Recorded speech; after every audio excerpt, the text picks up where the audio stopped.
that run with 12, no unity. I keep it real for the streets that protects you and me. Hit the link, click the like, don't forget to subscribe to me. I only spit the real on my channel, they be fake. I only spit the real on my channel, they be fake. I said I only spit the real on my channel, they be fake. I'm like the mob when it's water, see the shoes in the lake. I only spit the real on my channel, they be fake.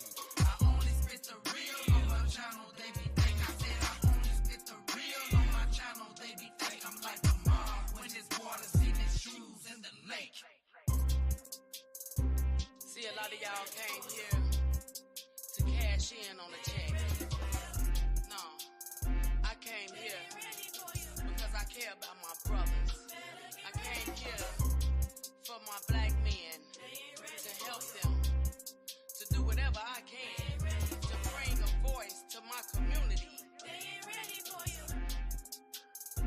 Better get ready for you.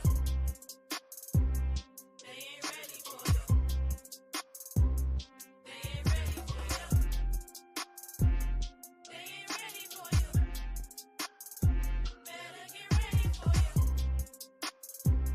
They ain't ready for you. They ain't ready for you. They ain't ready for you. Better get ready for you.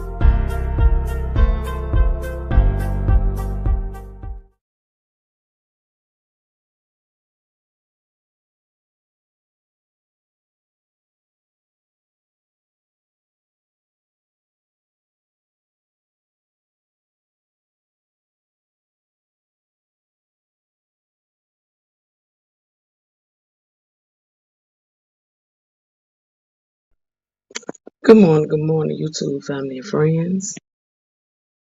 Okay, I was watching Hip Hop Uncensored, and he had a young man by the name of Rymir Southerway, and he's alleging that Jay-Z is his father. Right here at this very moment, according to Hip Hop Uncensored, Jay-Z is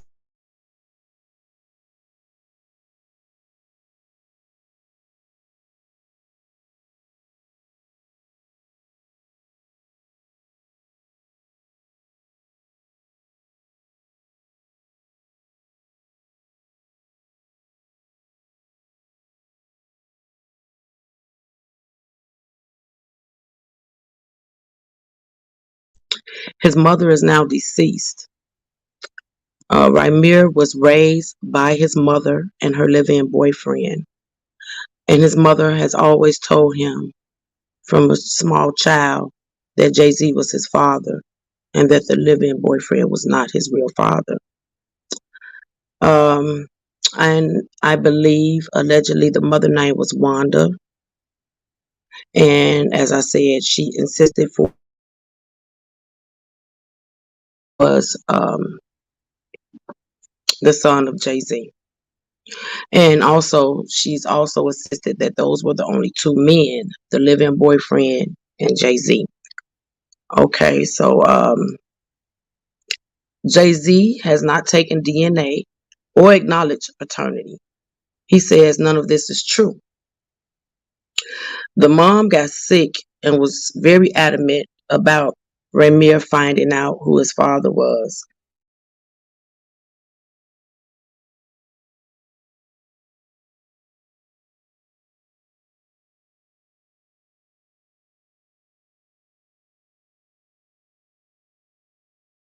Doing this, I'm sorry, y'all. I gotta keep coming back into my phone.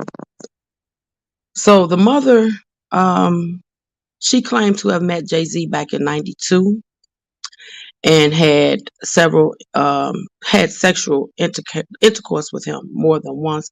The mother was 15 or 16 at the time when she had sexual relations with Jay-Z. She used to love and sing and dance through a mutual friend, a female who was a mutual friend. Um, wow, why is this on my chat? I'm sorry, y'all. And she once she was done with the small relationship, I don't even want to say it's a relationship. It's alleged that Jay-Z was 22 when this occurred, and it is also alleged that Jay-Z was on to accepting responsibility, or at least following the course of the paperwork when they were trying to get the paternity test, and then it just came to a halt. And Rymir believes that the attorney stepped in and stopped it and sealed it due to the fact that his mother was underage at the time that she was impregnated by Jay-Z. Um, so because it was quite interesting to me. Okay, hold on.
Wow, I had the mute mic. The mute was on. Uh, the mic was muted the whole time. So I apologize. We'll go back a little bit. I shouldn't have used this phone because it keep blinking out, and I don't like that. Okay, hold on 1 second. A couple days ago, it's getting a hell of a response, man. I must say. for round two, excuse me, to kind of clear up some things and make things clear for our audience who did watch the video. So, Dr. Lily Coley, this is why you are also here. If you don't mind introducing yourself, let the people know who you are and how you fit into this case. Gotta make sure I unmute myself. Thank you guys for having me on today to just kind of bring a little bit more clarity, because some of the things, as Ramir said, he was younger at the time. Unfortunately, his mom is not here right now, but we have like affidavits and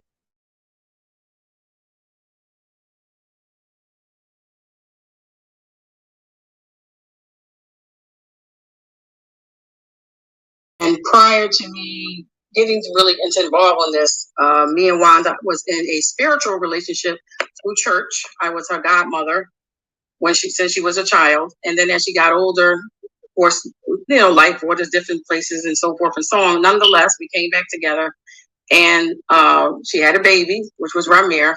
And then I got involved with helping her with some circumstances with that situation in the Philadelphia courts. I became the legal guardian eventually. Okay, so far, you guys, I'm sorry, this phone you know what the phones do. I gotta reset it where it may only do that like maybe every minute or whatever. But so far, what she's saying is this is the godmother of Ramir's mother. When she passed, see, when it get dark, like this is getting ready to go out. When she passed away, Dr. Lily, which is the godmother of his mother, took on the responsibility and allowed him to move into her home and continue taking care of him as his mother did. So let's get back into it. And I apologize, y'all. I got to get my stuff together, but here we go. Sick, and she thought she was going to pass away, and she said she wanted her son to know who his father was, because Ramir didn't have a good relationship, or he had an okay relationship with the live-in boyfriend. There was some circumstances there. I'm going to go through all the details. It wasn't good. Nonetheless, Wanda and I were very close. I met her in church. I would think I was about 19. It was a Sunday school class, and a lot of things transpired from there. So I was her godmother, and then I became the legal guardian of Ramir as a minor in the state of Pennsylvania, the state of New Jersey. I'm from Philadelphia, Pennsylvania, but I moved to New Jersey, and that's where I was. Nonetheless, that's how I got part of the picture. Wanda started this legal matter in Philadelphia, ran into some circumstances, got sick. Well, she was not going to live. I came into the picture. She asked me to make sure her son Ramir was taken care of. Anything happened to her, and what are you going to tell a mother who's under those kind of distressed circumstances? And everything revolved from there. So I don't know if you want me to jump into the background of the case, but that's the introduction of me as a person. I was an advocate, a godmother, and I don't even have biological children of my own. So we think you Godmother, you treat everybody with the most love. So I definitely respect that and appreciate everything you do for me on an everyday basis. Thank you, no problem. So, and nonetheless, the way we got to this point was a legal finagle. I mean, I didn't know what I was getting myself into. I thought we were just going to go clarify some stuff, get some things straight, and going off into the sunset.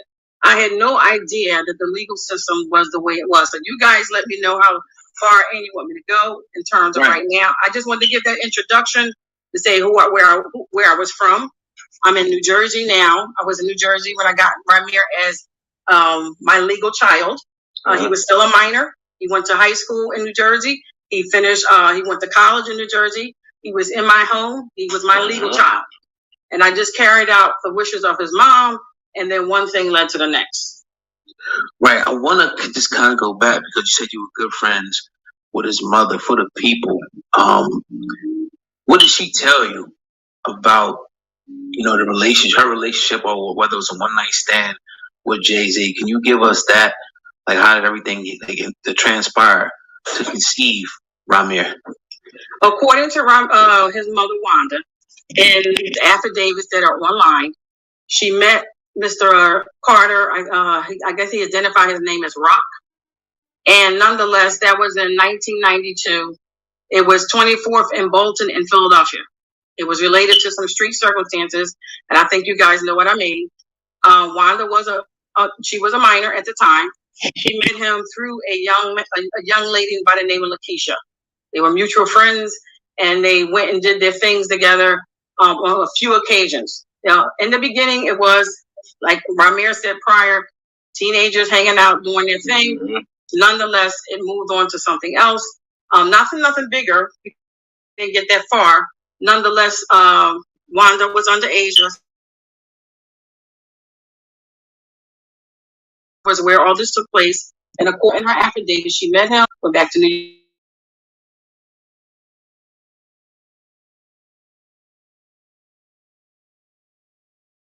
The condom broke.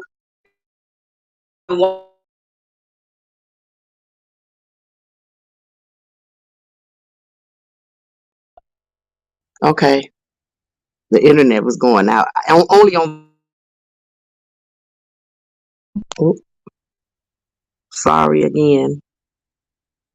Told me that she was going to go back to New York, but her mother threatened her and said, if you go disappear, I'm going to get you, or something to that effect.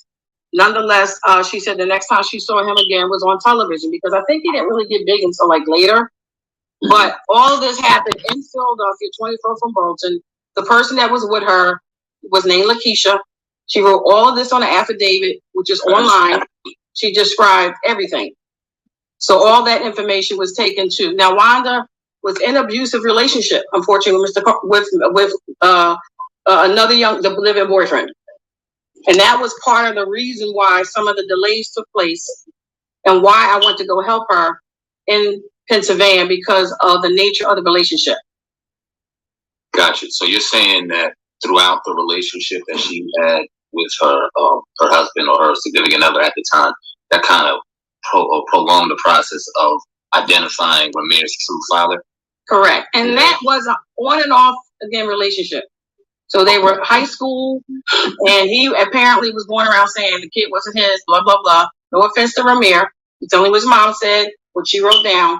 Nonetheless, they're young, and all this is going on. And Wanda wanted to try to do what she supposed to have done, trying to do the right thing.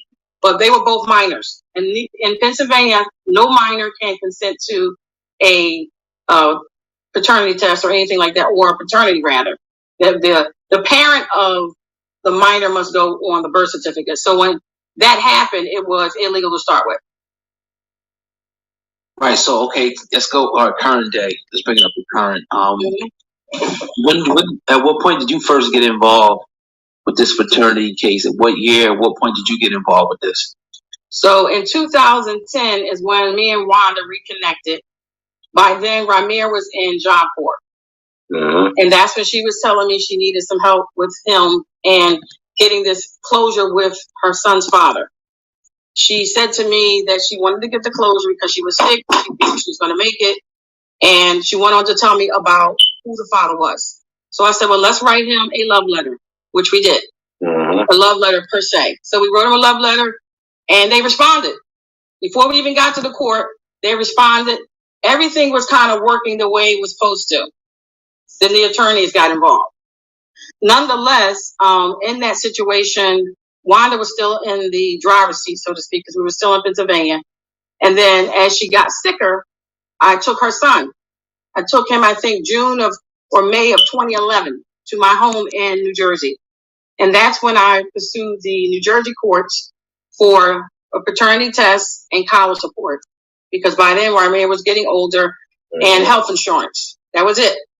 And again, they were trying to do what was in the best interest of Ramir.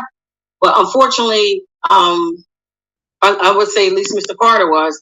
But unfortunately, his attorney started getting involved, and greed came with it. That's what it appeared, what was going on. Okay, let me ask you this. You said about 2008, she reached out. You guys wrote the love letter per se. 2010. That was 2010. We wrote it 2011. 2010, I'm sorry. Do you still guys have record of that response? I know it was 12 years ago now. Do you have that? All that stuff, the Philadelphia case, which we're mainly going to be talking about, is completely open. Mm-hmm. It's public. It's all there. So that information, there's links on the internet that shows documents and links of these types of things. So yes, the answer is yes. It went to the in-house attorney, and I can't think of her name, but she was the baddest thing around during that time, and she was a good person, and she wanted to do right by Ramir because she had a son of her own. Somehow somebody got in his head, and he left his heart. That's what I perceived. So one thing led to the next. We do have that information because the stuff that started in Philadelphia, those cases got intertwined because there was so much stuff going on with the attorneys. I mean, it really was the attorneys on both sides, even my own attorney that I hired. Okay, so far you guys can see that she's stating that JC was in cooperation in the beginning until the attorneys got involved, and as you keep listening, you will see that she's going to say, "Oh, I can't hate this phone." She's going to say that what she believed made the thing go into a different direction is the mother's age. Okay, now put it back on. I'm sorry, I'm gonna get it together, y'all. I'm gonna get it together. But here it goes. Paid out good money. He went off and colluded. He got in the bed, so to speak, with the other side, which we don't need to go through now. But really, this whole legal system and how this stuff happens is very egregious. It's crazy. It's a disgrace to all the things that are going on in our system.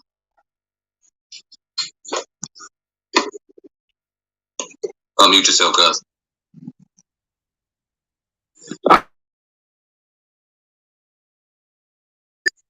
To a criminal.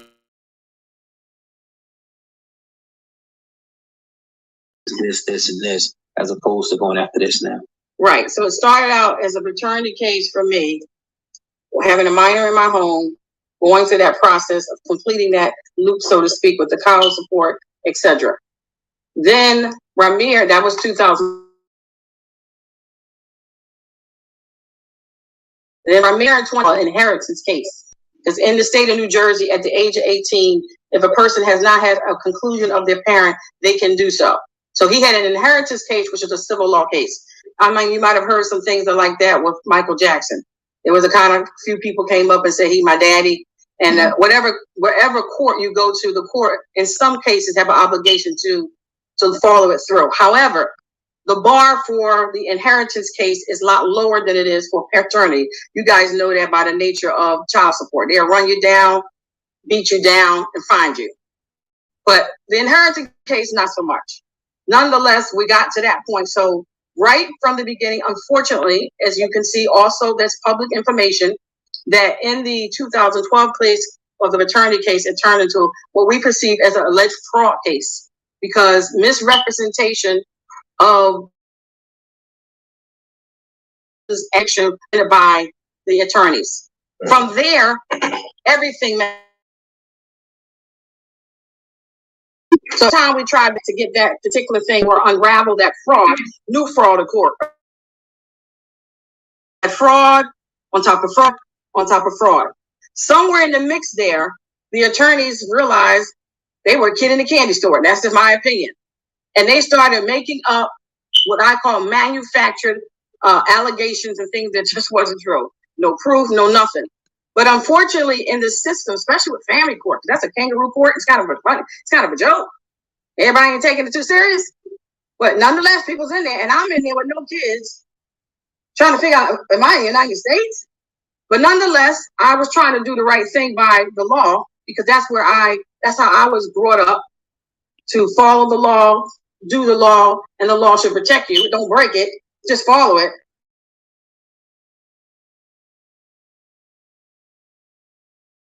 The fraud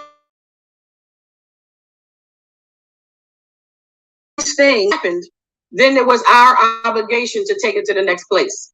Now, we had tried these certain types of criminal charges in the past, but they got blocked and stopped. Now that things are going the way it's going, there's an attorney general. People got files out there from the attorney general. We have 3 cases from that were open in inquiry.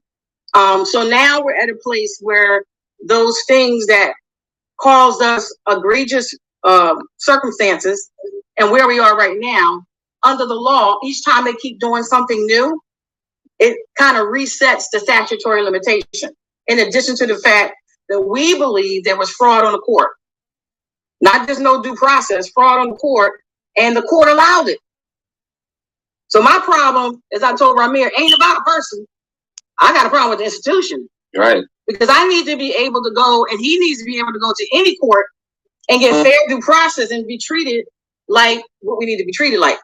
So in that case, my deceased mother, who is in politics, made it very clear to us that you need to, like I said, follow the law, do what you're supposed to do, blah, blah, blah, blah, blah. So that's how we are where we are now in terms of the criminal pieces of what needs to be done. The attorneys have to be accountable. They are officers of the court. But went in the court, filed documents that weren't true, said things that weren't true in Philadelphia and New Jersey. So it started in Philadelphia, but it's definitely in both places.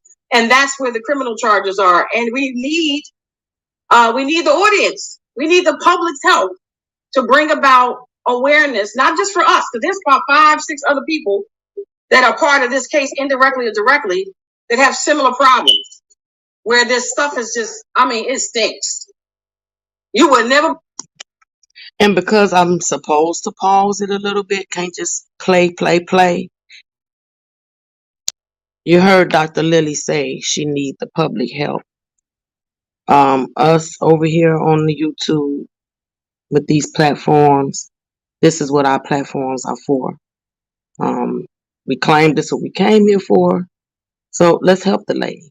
That's what I'm here for. So whatever I can do, I'm going to do it. And that's why I opened up my channel today to let these voices be heard.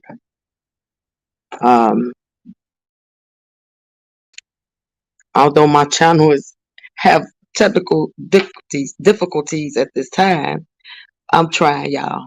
Bear with me. So we're going to go on and hear some more out, okay?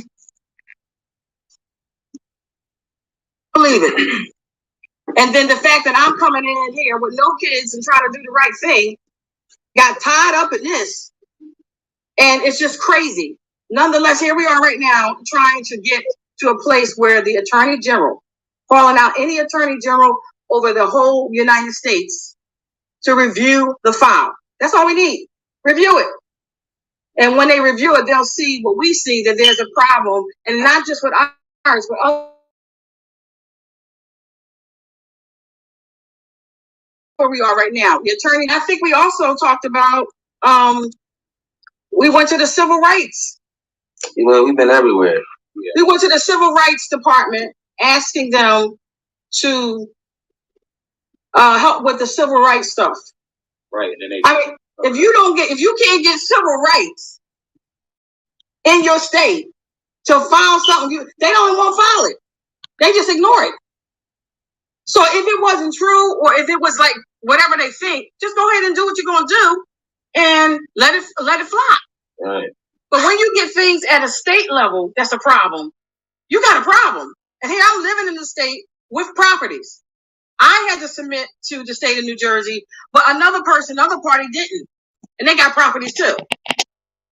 So there was a lot of things that happened that shouldn't have happened. And that's how we've gotten to this place. Ramir took his a step further and filed it against different parties. Nonetheless, the attorneys, and then it goes to the parties who participated and initiated it. They aided and abetted in the fraud or fraud on the court. Right. What is your overall goal? I know we asked Ramir this, and he articulated himself. And this has been ongoing for well over a decade now. I assume it's longer. What is your overall end game for what you're trying to do? The overall end game is to bring public awareness to the egregious behavior of things in the courtroom as it relates to certain parties. Y'all hear that? And I agree. When it relates to certain parties, there's so much favor in the courtrooms. And awareness needs to be brought. I'm going to go on and let you all finish because This just puts my mind frame somewhere else that I'll discuss after we finish this. I just want to keep breaking. I don't want to just play the video straight through to get a strike on my channel.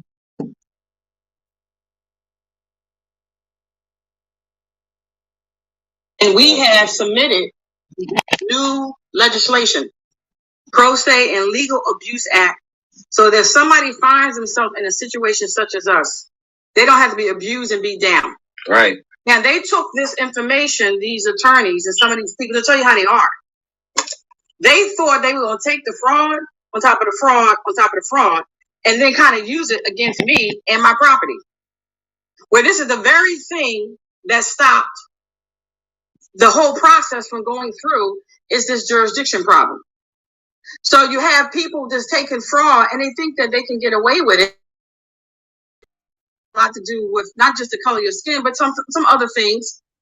But at the end of the day, the end of the game is to try to bring awareness and to help other people who may be going through similar things as this that we know of in the family court, in the civil court, where there's blatant disregard for the institution of the government. Why do we have it and we're not going to follow it?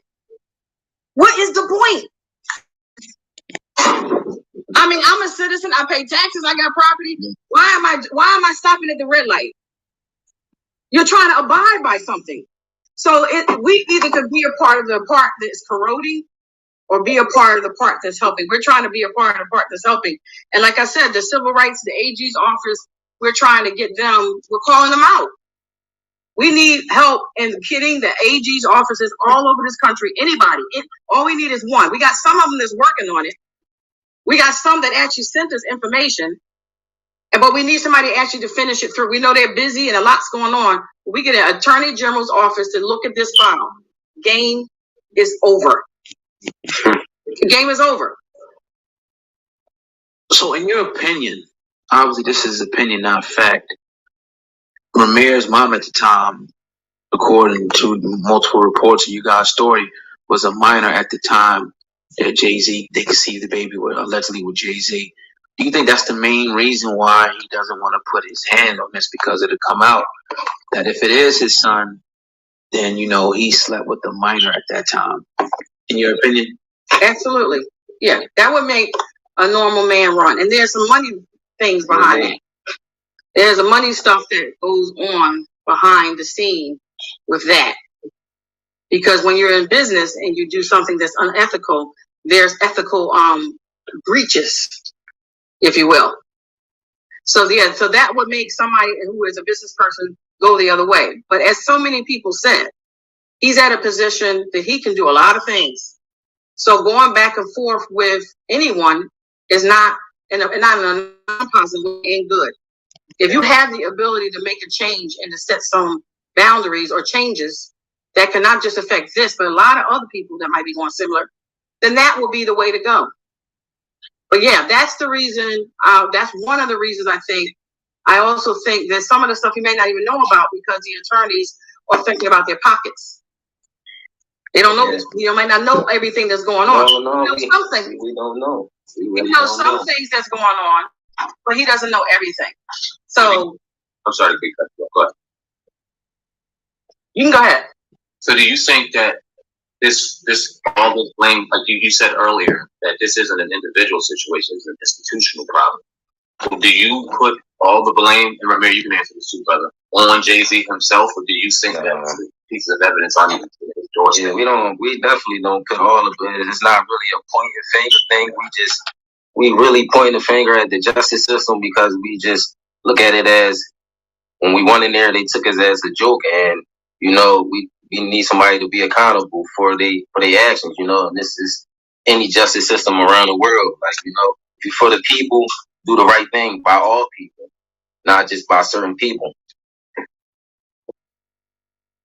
Now, do you think that if this was like anybody else, would it be this hard, or do you guys think just because it's a popular star, one of the biggest stars in pop culture, hip hop culture, why people are looking at you guys like you said, you're crazy? Like if it was just some guy on the street, it could probably happen. Do you guys think that? Honestly, and I would say from my point of view, yeah, but at the same time, I can't speak for the world because I feel like if this is like I'm saying, if this is anybody else, and I'm speaking everybody around the world, we gotta follow the law. So if we had somebody coming after us saying that this is your child and we was running away from a DNA test, we might wind up in jail and all types of stuff, or bench warrants and all different types of things, but in all reality, that's not what it really is because certain people can just, obviously with money, can just get past that. And that's for a lot of people with money. We all know around the world that if you got money, you're not the we all the same, but if you have money, you getting to do a little more than what a regular person is doing. Right. It's so much more than paternity. Yeah. And there's no offense to Ramir, but the paternity thing is the last thing on my mind. The problem is with the system. They don't take us as a joke. I know they don't take me as a joke because we're still here. Right. But the problem is a lot of it is what can they get around? When you have the law and the law is on your side, and somebody might be, they trying to break it. What I've been taught is you keep bringing the law back. That's why we're still here. So at the end of the day, it's one of these things where when you deal with fraud, there's no way to get around it but with the truth. That's why we're still here. But right. The question is how long we will want to go and what we're trying to get out of it. I believe that God is telling us and showing us to how to help better the system because I'm a system builder. And at the end of the day, I have properties. I have stake in the state that I live in. And therefore, there's something a little bit more deeper than just fly by night going to the courthouse because, they are trying to do stuff with your properties. I'm not going to go into that.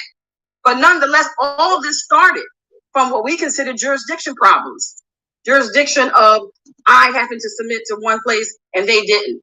Ramirez was a whole nother circumstance because he dealt with an inheritance case. They did similar stuff in his case, but it was a little bit different in terms of the goal, the end goal. My thing was not just fair due process, but the system doing what the system is meant to do. And when you keep giving somebody the law and the truth, they can't get around that. And that's the problem.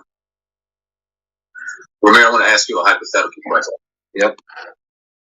Let's say that Jay-Z reaches out to you, or one of his team members reach out to you, and they want to settle. They want to hand you a lump sum of money, but he doesn't admit that he's your father. What is your response to that? My response is, I really wouldn't know. Not your response. I wouldn't know what to say to that. At this point, I didn't been through a whole lot with this case. My mom passed away, so I at this point I honestly feel like I just really want to know. I would continue want to know. I wouldn't take the money. Honestly, I feel like I can get the money myself. Just keep working hard and doing what I got to do for myself and my family. I would just tell them that let's find a different way because it's not about the money. It was never about the money. It was always about me just really wanting to know, and it's just it's just something that's gonna stick with me forever. I've been working hard, and my mom been working hard, and my godmom been working super hard, and at this point, we letting the world know. That's why I always say continue to fight. So at this point, I won't even take no money from you at all. Right. Somebody left a comment. It was like, and answer this if you can. That you did one of those ancestral tests or whatever, where you can see if somehow like cousins or cousins of. You ever do anything like that to try to get a little closer to knowing who your father was? Yeah, we actually did something. We ain't gonna speak on it. I ain't gonna speak on it too much because I don't know how much me and my godmommy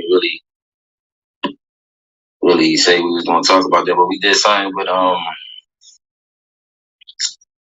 I would say Lakeisha, the one that was supposed to be Jay-Z alleged daughter too, and I'm just gonna leave it at that.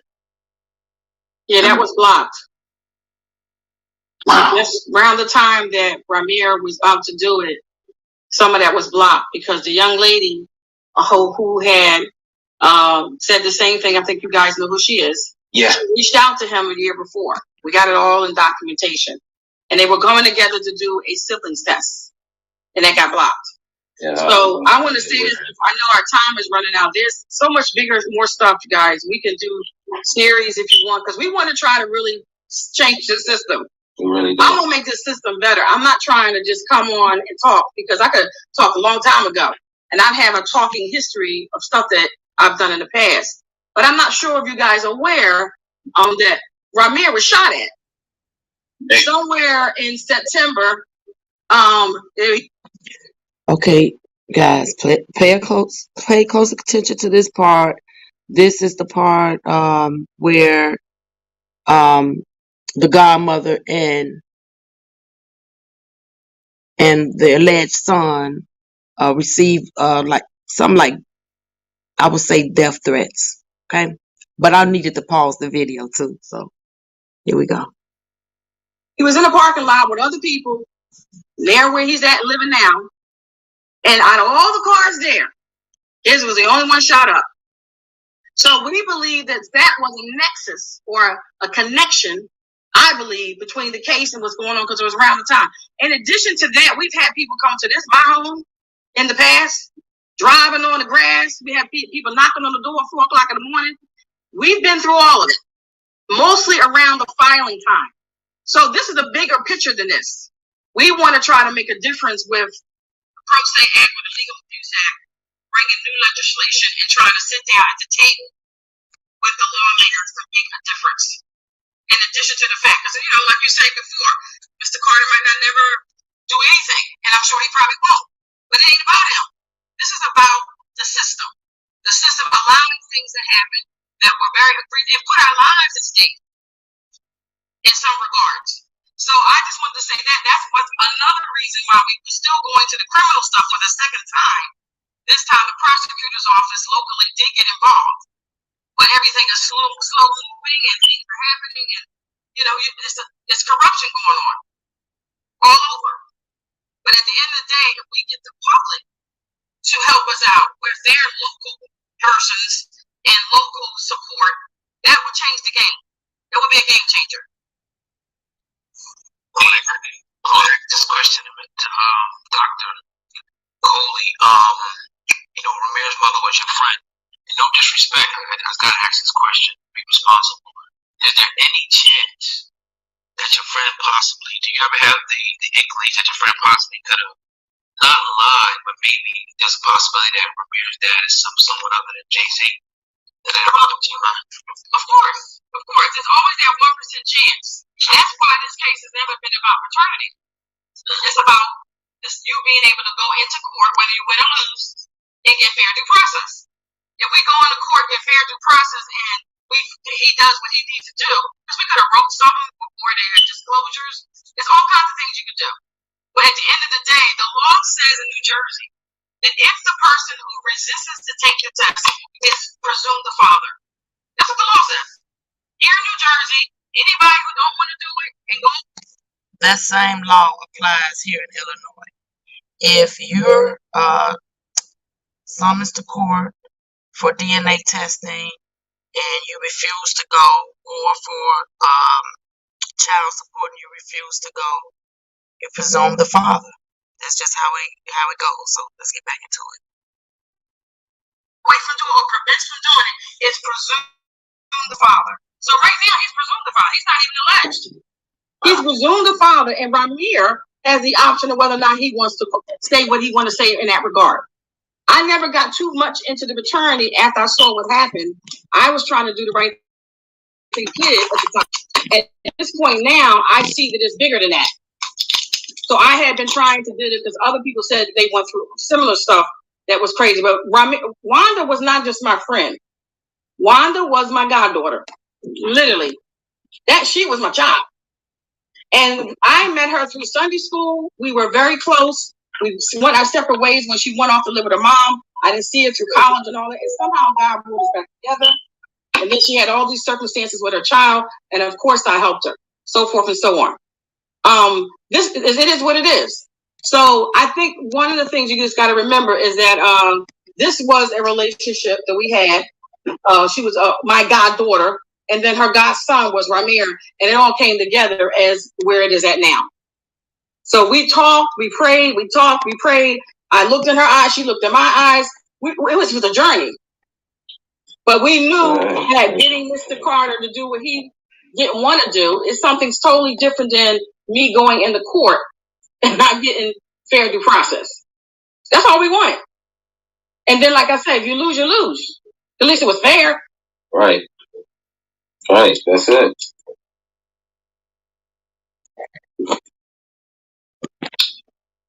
You muted. Yeah. I'm sorry. Right.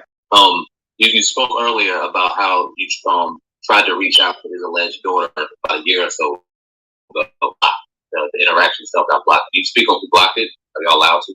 We don't know. She reached out to us. Okay. She reached out to us, and we didn't know whether it was true or not until her answer, where she was able to use mechanisms and family members to get what she needed.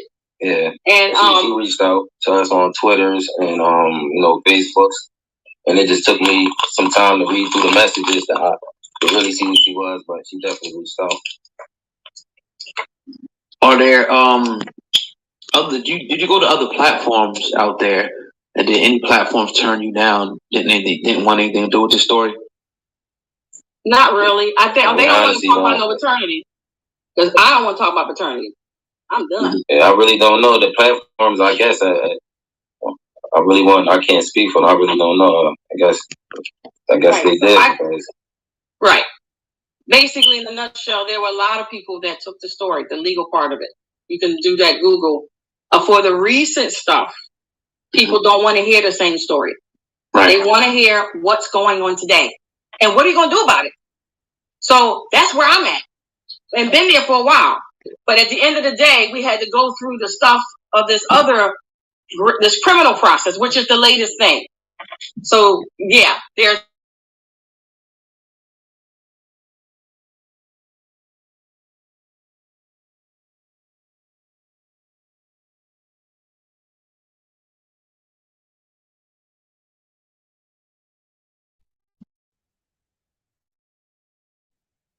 Okay, y'all. Basically, that was it. There was a hold on.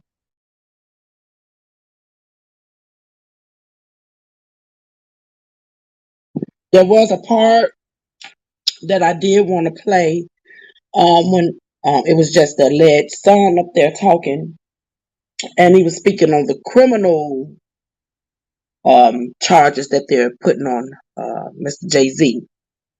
And guess what? That would be the Mann Act. That's kind of strange, isn't it? The government brought forth this Mann Act. We never heard of it.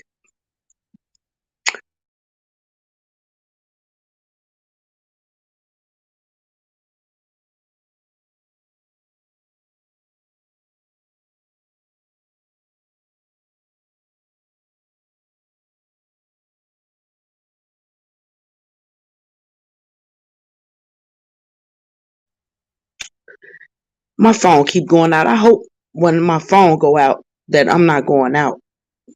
So when the Mann Act, the government pulled it out the hat to use it against Mr. Kelly, and look like now it's getting ready to be used against Mr. Jay-Z. And so what I would have been trying to say, although I haven't had a channel for that long, I have been trying to say from the very beginning that if we sit back and allow the government to come out and bring these type of charges like the Mann Act and use them against Mr. Kelly, let's just open up the doors for the Mann Act to be used against others. Hold on one second.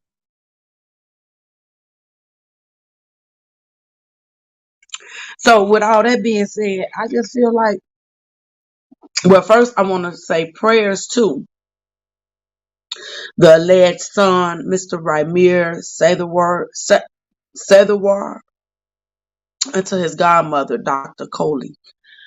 They have been really trying hard for justice and to get their due process, with their fair due process. I support them 100%. I just hope that we could get a resolution to this. Something that's been going on for 11 years. It's time to get it resolved, along with the daughter as well, the alleged daughter as well. So that was all I had, y'all. I'm sorry that these technical difficulties was all up in the way, but I'll get it together soon.